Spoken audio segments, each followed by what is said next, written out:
Voici ce qui est écrit à propos d'Israël dans la Bible. Car voici ce que dit le Seigneur Tout-Puissant. Quiconque te touche, touche la prunelle de son œil. Je lèverai certainement ma main contre eux afin que leurs esclaves les pillent. Cette vérité demeure inchangée, même en temps de guerre et de défi. Le jour fatidique du 7 octobre 2023, un événement capital s'est déroulé, secouant le monde et provoquant une onde d'incertitude au sein de la nation d'Israël. Il a même conduit certains à remettre en question la validité de la promesse de Dieu envers son peuple bien-aimé. Cela a marqué le début d'une guerre sans précédent, différente de celles auxquelles Israël avait récemment été confronté.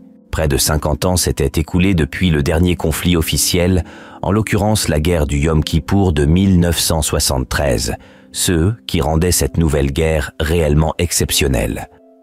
Ce conflit particulier n'était pas votre guerre typique entre nations et leurs armées. Au lieu de cela, il s'agissait d'une agression sauvage et brutale orchestrée par des terroristes et des extrémistes, en particulier le Hamas, un groupe islamiste radical contrôlant Gaza. Ils ont mené une attaque implacable et coordonnée contre Israël, utilisant diverses méthodes par voie terrestre, maritime et aérienne. Ils ont infiltré le territoire israélien à l'aide de tunnels et de bateaux, cherchant à prendre des otages et des victimes vulnérables. Leurs actions étaient dépourvues de compassion, d'humanité ou de clémence. Ils ont eu recours à l'enlèvement et au meurtre de toute personne qu'ils rencontraient. Le bilan des morts était déchirant, laissant de nombreux blessés et causant une vaste dévastation. Les choses que j'ai vues étaient inimaginables. L'ampleur et la force de l'attaque étaient sans précédent, conduisant Benjamin Netanyahou, le premier ministre d'Israël, à la qualifier de guerre à grande échelle. Mais avant d'entrer dans les détails, parlons de la question cruciale concernant les assaillants. Qui sont ceux qui se cachent derrière cela?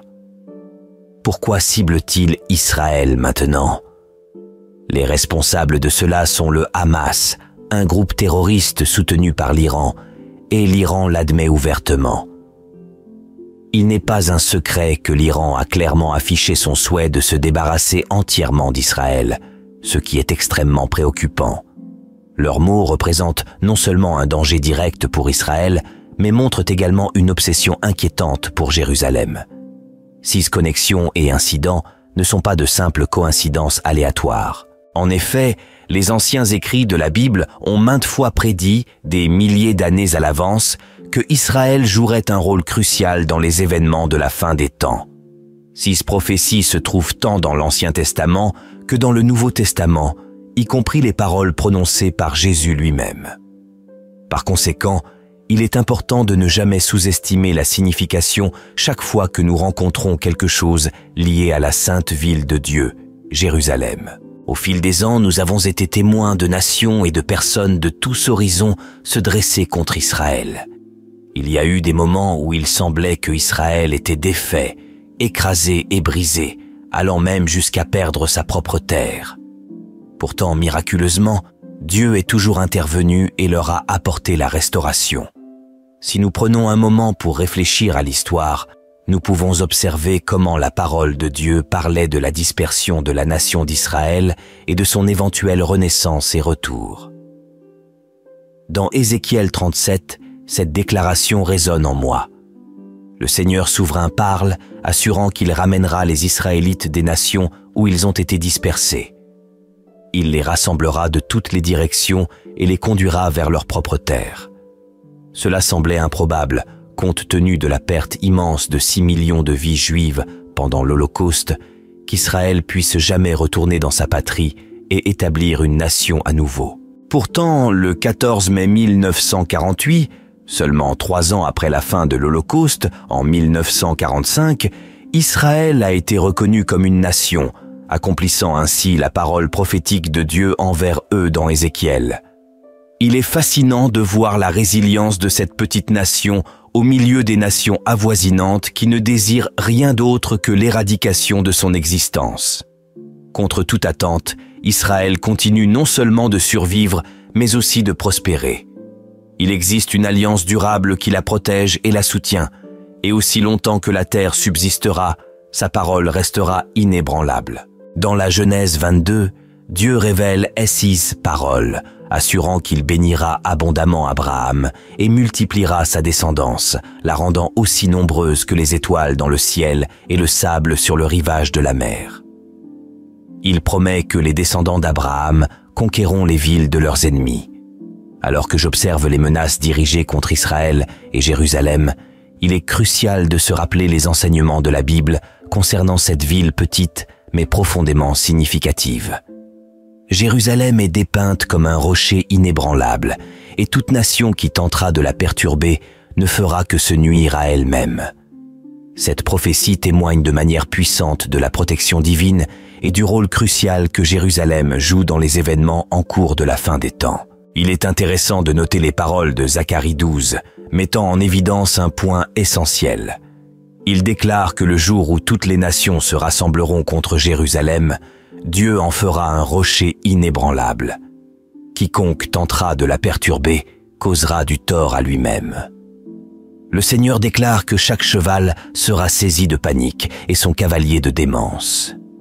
Il assure une surveillance attentive sur Juda, tout en aveuglant les chevaux des nations adverses. Maintenant, le fait de voir un groupe terroriste émerger pour cibler le peuple de Dieu souligne encore davantage que, quelle que soit leur motivation, ils accomplissent involontairement la prophétie biblique.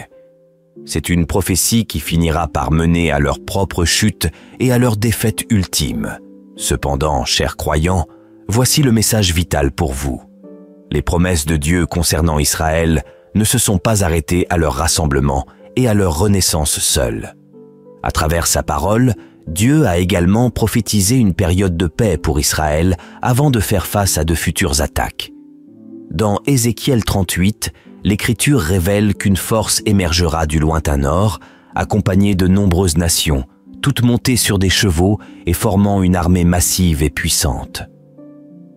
Ils marcheront contre le peuple de Dieu, Israël, tel un nuage recouvrant la terre. À l'avenir, Gog, je te conduirai contre ma terre, afin que les nations puissent témoigner de ma sainteté à travers toi. Cependant, l'Écriture ne fournit pas d'informations précises sur qui est Gog, ni les raisons derrière leur confrontation avec le peuple de Dieu. Nous ne pouvons pas identifier de manière définitive cette personne ou ce groupe mentionné dans la prophétie.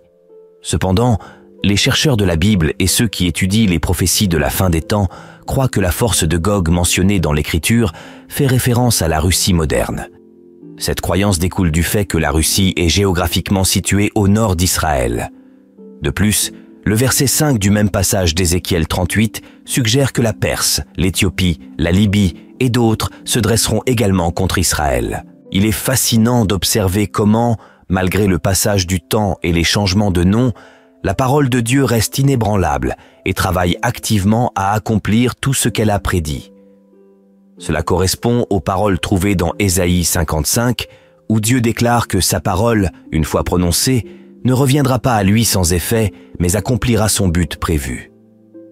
Bien que nous n'ayons pas encore été témoins de la Russie prenant des mesures contre Israël, seul l'Iran s'est impliqué jusqu'à présent. Néanmoins, il est essentiel de garder ces considérations à l'esprit et de prêter une attention particulière aux enseignements de la Bible concernant les temps dans lesquels nous vivons, la signification d'Israël et nos propres vies. Permettez-moi d'expliquer plus en détail. L'accomplissement de la parole de Dieu est inévitable, quel que soit le temps que cela prend. Alors, que cela signifie-t-il pour vous, croyants? Comment devriez-vous réagir à cette information? Comment cela impacte-t-il votre foi? Permettez-moi de partager quelques idées spécifiquement destinées aux chrétiens, basées sur les événements qui se déroulent autour de nous. Tout d'abord, Jésus nous a déjà donné des instructions sur la façon de réagir lorsque nous sommes témoins de ces événements. Selon Luc 20:1, nous devons nous lever et relever nos têtes lorsque ces choses commencent à se dérouler, car notre rédemption approche. En termes plus simples, alors que nous voyons la parole de Dieu se dérouler devant nos yeux, concentrons-nous davantage sur notre façon de vivre. Il ne s'agit pas d'être imprudent, mais d'être préparé au retour du Christ. Je vous exhorte à vivre en réclamant chaque instant et en restant vigilant en tout temps. Il est crucial pour nous de ne pas être trompés ou égarés. Ces événements, basés sur des preuves bibliques, servent de signal d'alarme pour les croyants afin de renforcer leur lien avec le Christ. Nous devons abandonner les attaches et les sentiments mondains en restant fermement du côté de Dieu, quelles que soient les circonstances. Dans Matthieu 25, Jésus partage la parabole des 10 vierges pour souligner l'importance de la préparation spirituelle. Nous devrions toujours être prêts pour son retour, en gardant nos lampes remplies d'huile comme symbole du Saint-Esprit. Il est facile de revendiquer notre dévotion au Seigneur, mais cela n'est vrai que lorsque nous possédons une connexion florissante et authentique avec lui. Cette connexion devrait nous inspirer à marcher avec obéissance selon 6 enseignements, à prier, à communier avec les autres croyants et à partager l'Évangile avec le monde qui nous entoure. En suivant ces pratiques, je peux maintenir un état de vigilance spirituelle qui me distingue de ceux qui sont spirituellement apathiques. Deuxièmement, je dois prendre un engagement ferme envers la prière. Dans Psaume 122, la Bible m'encourage à prier pour la paix de Jérusalem, et elle m'assure que ceux qui aiment Jérusalem connaîtront des bénédictions. Par conséquent, je devrais adopter un mode de vie de prière et d'intercession, saisissant chaque occasion d'établir une habitude de communication avec mon Père céleste. Cela implique de prier non seulement pour mes propres besoins, mais aussi d'intercéder pour Israël en tant que nation significative dans le plan divin de Dieu, surtout en ces temps cruciaux. Je devrais accorder la priorité à la prière pour les malades, les perdus, les affligés et ceux qui souffrent, tant localement que mondialement. En tant qu'individus, Dieu nous a confié les rôles de prêtres et de rois, et il est essentiel que nous remplissions ces responsabilités de manière efficace. De plus, en ces derniers jours, Dieu nous instruit de marcher dans l'amour et la justice. Par conséquent, si mon focus est véritablement sur Christ et son retour imminent, je dois incarner 6 qualités d'amour, de miséricorde et de bonté. Il est de notre devoir de manifester ces vertus non seulement à ceux qu'il est facile d'aimer, mais également à ceux qui remettent en question nos croyances. Chers frères et sœurs bien-aimés, il est important de se rappeler la déclaration profonde dans la Bible selon laquelle nous sommes dans ce monde comme Christ l'est. 6 qualités mentionnées précédemment ne sont pas simplement louables, mais elles sont cruciales pour ceux qui attendent ardemment notre rédemption. Je crois fermement qu'une chose d'une magnitude significative approche, et une grande partie est déjà en train de se dérouler sous nos yeux. Tout véritable enfant de Dieu ressent et sait qu'il y a une réalité indéniable des temps de la fin, car la parole de Dieu en parle abondamment. Que nous continuions de vivre ou que nous affrontions la mort, nous devons vivre notre vie dans une préparation continue pour la fin inévitable de notre temps sur terre. Dans Actes 1, les hommes de Galilée furent interrogés sur pourquoi ils se tenaient là, à contempler le ciel. On leur rappela que le même Jésus qui était monté au ciel reviendrait de la même manière qu'ils avaient vu son départ. Cher enfant bien-aimé de Dieu, je tiens à te rappeler que notre Maître, Jésus, reviendra. Son retour est certain, comme mentionné dans la Bible. Cependant, en tant qu'enfant de Dieu, notre focalisation ne devrait pas se limiter à la façon dont notre temps ici sur terre prendra fin, que ce soit par le ravissement ou par la mort naturelle. La véritable beauté réside dans la destination de notre voyage terrestre, notre foyer éternel au ciel avec le Seigneur. Au ciel, il n'y aura plus de péché, de maladie, de douleur, de larmes, de manque ou de ténèbres. L'Apocalypse 20:1 décrit une voix puissante venant du trône, affirmant que la demeure de Dieu est maintenant parmi son peuple. Il demeurera avec nous et nous serons son peuple. Dieu lui-même sera avec nous et agira en tant que notre Dieu aimant. Il essuiera toute larme de nos yeux, apportant un véritable réconfort et soulagement. À l'avenir, il n'y aura plus de mort, ni de deuil, ni de pleurs, ni de douleur, car l'ancien ordre des choses aura disparu. En tant que croyant en Christ, le message des temps de la fin ne devrait pas susciter la peur, mais plutôt l'espoir. Tout comme Paul l'a exprimé, avoir Christ en moi est l'espoir de connaître la gloire. Cet espoir, alimenté par la présence du Christ en nous, nous permet d'anticiper une éternité glorieuse, quelle que soit la manière dont notre voyage terrestre se termine, que ce soit par la mort physique ou le ravissement final. Que se passera-t-il pendant les temps de la fin? Quelque chose d'important se profile à l'horizon, ce qui aura un impact profond sur le cours du temps, de la vie et des systèmes mondiaux. Il y aura des conséquences à la fois positives et négatives. Du côté positif, chaque véritable enfant de Dieu sera témoin et accédera à la gloire éternelle. Cependant, du côté négatif, la terre sera plongée dans les ténèbres et le règne de l'Antéchrist engendrera le chaos et une confusion sans précédent. Il est important de préciser que nous ne possédons pas la connaissance précise du moment où ces événements auront lieu ou du moment exact où Jésus reviendra. Je crois fermement en ce même Jésus en qui j'ai foi. Il est né miraculeusement d'une vierge, a marché dans les rues de Jérusalem, a souffert la crucifixion sur le calvaire, est ressuscité des morts le 3e jour, est monté au ciel et reviendra à l'avenir. Seuls ceux qui ont un lien personnel avec lui, ceux qui ont mis leur foi en lui, auront une place assise côté pour l'éternité. L'apôtre Paul dit que les derniers jours ne peuvent être évités. Soudainement, tout comme les douleurs de l'accouchement qui surviennent chez une femme enceinte et qui ne peuvent être évitées, ce jour-là viendra aussi sur eux, les prenant au dépourvu. Cependant, mes frères et sœurs, nous ne sommes pas inconscients ou ignorants de cette question. Par conséquent, ce jour-là ne devrait pas nous surprendre comme un voleur dans la nuit. Nous, tous, sommes des enfants de la lumière et du jour. Nous n'appartenons pas aux ténèbres ni à la nuit. Ne nous comportons pas comme ceux qui dorment, mais restons vigilants et lucides. Je dois reconnaître que lorsque le Seigneur discipline, c'est sa manière de me corriger. Cette correction garantit que je n'aboutisse pas à une condamnation éternelle comme le reste du monde. Si l'anticipation du retour de Jésus me fait peur, cela signifie que je pourrais ne pas être véritablement né de nouveau ou que je dois évaluer si je suis toujours enraciné dans ma foi. Bien qu'il soit vrai que nous sommes sauvés par la grâce de Dieu par notre foi en Jésus et son œuvre, cela ne s'arrête pas là. Une véritable foi en Jésus engendre une transformation dans nos vies. Elle nous guide sur un chemin de changement, nous déplaçant de la simple croyance à une vie conforme aux voies du Seigneur. Et il me reste encore du temps pour me lancer dans ce voyage aujourd'hui. C'est le moment opportun de répondre à l'appel de suivre Jésus avec plus de ferveur que jamais auparavant.